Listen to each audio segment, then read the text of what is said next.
না না না না, এ অসম্ভব, এ হতে পারে না, এ আমি বিশ্বাস করি না। এতে অবিশ্বাসের কি আছে সুচেতা?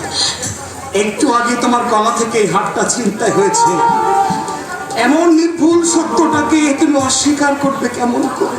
না না কৌশিক, এই কাজ তুমি কিছুতেই করতে পারো না কৌশিক। কোন মানুষ কি করতে পারে আর না পারে তা বলা কঠিন। তোমার মাস্টার মশাই একটা ভদ্রবেশী চোর। হ্যাঁ হ্যাঁ, আমি চোর, আমি চোর। ছি ছি ছি ছি, ছাত্রীর গলা থেকে হার ছিঁড়ে নিয়ে পালাতে তোমার বিবেকে এতটুকু মাত্র না? তোমাকে আমি পুলিশে দেব। না প্রদোষ বাবু, না, কৌশিককে আপনি পুলিশে দেবেন না প্রদোষ বাবু। এত বড় অন্যায়কে তুমি প্রশ্রয় দেওয়ার চেষ্টা করো না। কৌশিক কিছুতেই এই কাজ করেনি প্রদোষ বাবু, ও করতে পারে না। হাতে নাতে ধরা পড়েছে আর বলছো করতে পারে না? কৌশিক চোর নয় প্রদোষ বাবু।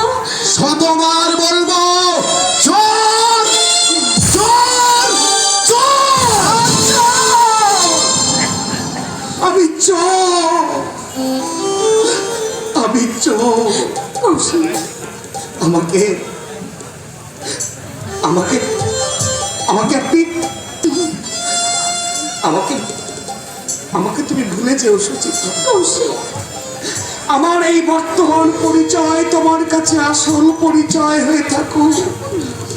অতীতের কৌশিকের কথা মনে করে যদি চোখে জল আসে, যদি হৃদয়টা চঞ্চল হয়ে ওঠে, তাহলে এই বর্তমানের কৌশিকের কথা মনে করো।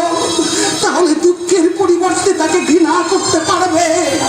শুধু একটা কথা মনে করবে, কৌশিক